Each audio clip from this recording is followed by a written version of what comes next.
Hello बच्चों। मुझे विश्वास है आप लोगों की प्रिपरेशन अच्छी चल रही होगी। आज जो हम इस वीडियो में क्वेश्चन करने वाले हैं वो है नंबर सिस्टम का। आइए देखते हैं कैसे करते हैं इस तरह के क्वेश्चंस को। So this particular question says that LCM of two natural numbers p and q where p is greater than q is 935। So basically there are two numbers. जब दो नंबर्स का क्वेश्चन हो, LCM या HCF में से किसी का सवाल हो, तो हम जो दो नंबर्स को लेट करते हैं, we always let two numbers. One is HA and the second one always we assume HB. इसमें जो H होता है that is always HCF, that is highest common factor. And if H is HCF, then we can say that A and B should be co-prime. A and B should be co-prime means उनका जो HCF है वो 1 होगा। ठीक है, ऐसा क्यों? ऐसा इसलिए सर क्योंकि अब इनमें कुछ भी कॉमन नहीं हो सकता, बिकॉज जो हाईएस्ट कॉमन फैक्टर था वो एच था, वो हमने अलग कर दिया। और ऐसे में अगर हम लोग इनका एलसीएम निकालते हैं N1 और N2 का, विच इज HA और HB। H दोनों में है तो दोनों का मल्टीपल मल्टीपल चाहिए हमें, तो H तो दोनों में है, दोनों में ले लेंगे। और A और B दोनों कोप्राइम है, इनमें कोई कॉमन फैक्टर है नहीं, तो दोनों का जो एलसीएम होगा वो A इंटू बी होगा। वी कैन से दैट जो एलसीएम बनेगा वो HAB बनेगा। ऑलवेज रिमेंबर दैट जब भी दो नंबर्स का क्वेश्चन आए एलसीएम एचसीएफ में, तो we always assume H A and H B. HCF H होगा बच्चों, और एलसीएम जो बनेगा वो एच ए बी बनेगा। अब क्वेश्चन देखते हैं। क्वेश्चन में है कि दो नेचुरल नंबर्स हैं पी और क्यू, और it is also given that की value of P is greater than Q. So basically ये here there are two numbers, जहां पे हमने N1 N2 बोला था उन्हीं को हम पी और क्यू बोल देते हैं। P is H A and q is basically hb, and it is given that p is greater than q, basically ha should be greater than hb, or we can say h cut जाएगा, a should be greater than b। ठीक है sir. अब question में ये है कि LCM जो है वो 935 है। वी कैन से दैट जो एलसीएम है that is H A B, उसका जो वैल्यू है हमारे पास वो 935 है। ठीक है, सो लेट्स सी कि क्या क्या वैल्यू एच ए और बी ले सकते हैं, उसी के बेसिस पे हमें मैक्सिमम सम बताना है, मैक्सिमम पॉसिबल सम इनमें से कौन सा हो सकता है। तो एच क्या क्या वैल्यू ले सकता है, सबसे पहले उसके लिए हम लोग 935 का प्राइम फैक्टराइजेशन कर लेते हैं। तो इसको अगर मैं 5 से करता हूं तो 5 1 जा 5, 4 3 8 आएगा, और 3 5 7 आएगा।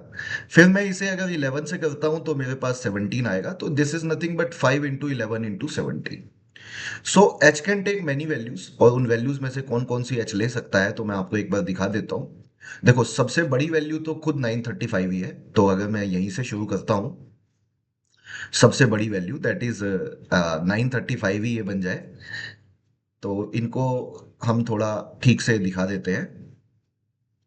ठीक है, या एक बार मैं शुरू से दिखा देता हूँ। जैसे एच है मेरे पास, फिर ए है, फिर बी है।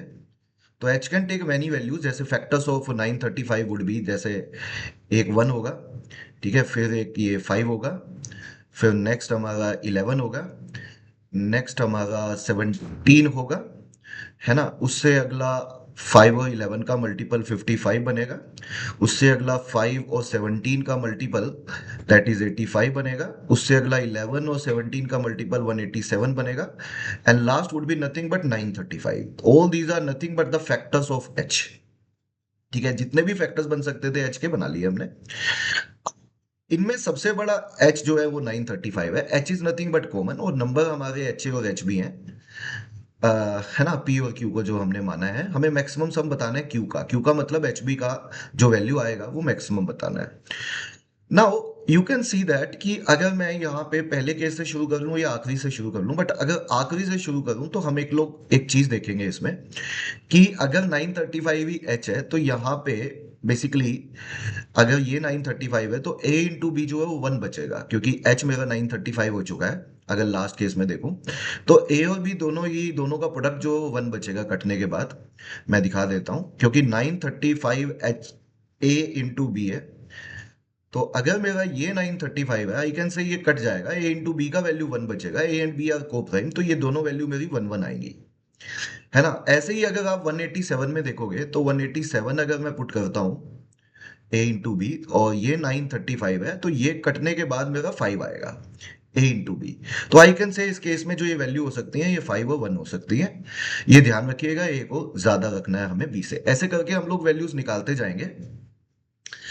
बट अगर हम लोग थोड़ा सा ऑप्शंस पे भी ध्यान दें तो हमें थोड़ा सा यहीं से ही आंसर निकलता हुआ दिखेगा, क्योंकि ये सारे केसेस हमें निकालने हैं। जैसे अगर आप लोग केसेस निकालोगे तो आप ये देखोगे कि हमें sum of possible value, sum of possible sum, maximum sum बताना है डिजिट्स ऑफ क्यू का।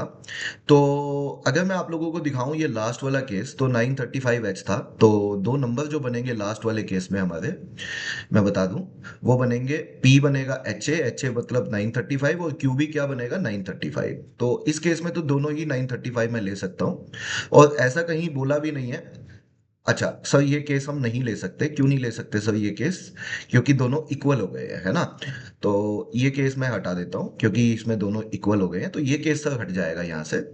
लेकिन इससे अगले वाला केस लेता हूँ, जैसे ऊपर वाला 187 वाला। तो उसमें जो पी और क्यू का वैल्यू बनेगा मेरा, देखो ये केस क्यों हट गया, क्योंकि A should be greater than B, और इसमें ए तो बी के इक्वल है।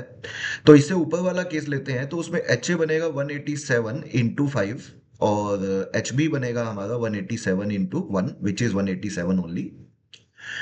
मुझे sum of possible sum of the digits of Q बताना है, मैक्सिमम होना चाहिए। तो अगर मैं इसमें देखूं सम जो आएगा क्यू के डिजिट्स का, तो वो 1 + 8 + 7 आ रहा है मेरा। ठीक है, जो कि दैट इज नथिंग बट 16। और अगर मैं ऑप्शंस पे भी नजर मारूं जो कि मेरे पास हैं, नहीं होते तो फिर मुझे पूरा करना पड़ता, टीटा में होता अगर सवाल तो। लेकिन एक्चुअली इस क्वेश्चन में ऑप्शन दिए थे, तो आई कैन से दैट मैं बी लगा दूंगा और आगे बढ़ जाऊंगा। बी आंसर है, क्यों? क्योंकि इससे ज्यादा सम है भी नहीं, इससे ज्यादा पॉसिबल है भी नहीं। तो यहां से हमारा बी लग जाएगा। सर व्हाट अबाउट अगर ये क्वेश्चन टीटा में होता, तो हम लोग ऊपर वाले केसेस में भी सारी वैल्यूज निकाल लेते। ठीक है, बट आप पाओगे कि आगे मैक्सिमम हो नहीं रहा होगा। जैसे अगर हम 85 को लेते हैं, तो अगर मैं 85 लेता हूं, तो h की वैल्यू 85 लेता हूं, तो 85 A B is equal to 935। In that case मेरा कटने के बाद 11 आएगा, और 11 के हिसाब से एक ही केस बनेगा 11 1, और उसके हिसाब से जो एच बी का वैल्यू बनेगा वो 85 बनेगा, 85 into 1, which is nothing but sum of digit हमारा 13 आएगा। ठीक है, सम ऑफ डिजिट 13 आएगा 8 + 5, तो वो कम बन रहा है। ठीक है, ऐसे ही ऊपर वाले पे जाओगे 55 पे, तो 55 ए बी आएगा मेरा, और ये अगर मैं 935 लेता हूं, तो यहां से कटने के बाद मेरे पास 17 आएगा। अगेन ये वाला केस में मैं 17 और 1 लेता हूं अगर, तो ये 55 इंटू 1 55, तो इस बार सम ऑफ डिजिट 10 हो गया। तो सम ऑफ डिजिट बढ़ तो रहा नहीं है, कम ही हो रहा है। अगर मैं 17 भी लेता हूं, तो मैं आपको बता दूं, ए इंटू बी आपका 55 बचेगा। 55 में दो केस बन सकते हैं, एक तो 55 और 1, ए को बड़ा रखना है ये ध्यान रखिएगा। दूसरा ये बन सकता है कि 11 और 5। ठीक है, but in that case also 7 into 5 अगर मैं लेता हूं, तो 85 बनेगा, तो भी सम ऑफ डिजिट मेरा 13 ही बनेगा। ठीक है, मैं ये इसलिए बता रहा हूं ताकि अगर ये टीटा में भी क्वेश्चन आए, तो 16 से ज्यादा बनता हुआ आपको नजर नहीं आएगा कहीं पे भी। 11 लेते हो, तो 11 से अगर आप लोग डिवाइड करते हो, तो आपका 85 बचेगा इन दोनों का सम।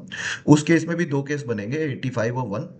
ठीक है, 1 वाले का तो फायदा ही नहीं है, क्योंकि 11 इंटू 1 सम ऑफ डिजिट 2 बनेगा। बट अगर मैं यहाँ पे 85 की जगह 85 को ब्रेक करके 17 और 5 भी ले लूं, तब भी मेरा जो है 11 इंटू 5 55 ही बनेगा। Again sum of digit would be 10 only. मैं क्यू के लिए वैल्यूज निकाल रहा हूँ, तो ये भी कोई पॉसिबल नहीं है। तो ऐसे ही आप 5 और 1 पे भी देख सकते हो। तो कोई केस आपको ऐसा नजर आएगा नहीं बच्चों, ठीक है, जो इतना बड़ा बन जाए, दैट इज 187, और उसका सम ऑफ डिजिट 16 बन जाए। तो आंसर यही है। ठीक है, सो अगर टीटा में भी आता है तो भी आंसर यही है, टीटा में नहीं भी आए तो भी यही आंसर है। तो answer of this question would be 16 only. चलिए, इस वीडियो में इतना ही करते हैं। वीडियो अच्छा लगा तो लाइक करिएगा, चैनल को सब्सक्राइब करिएगा।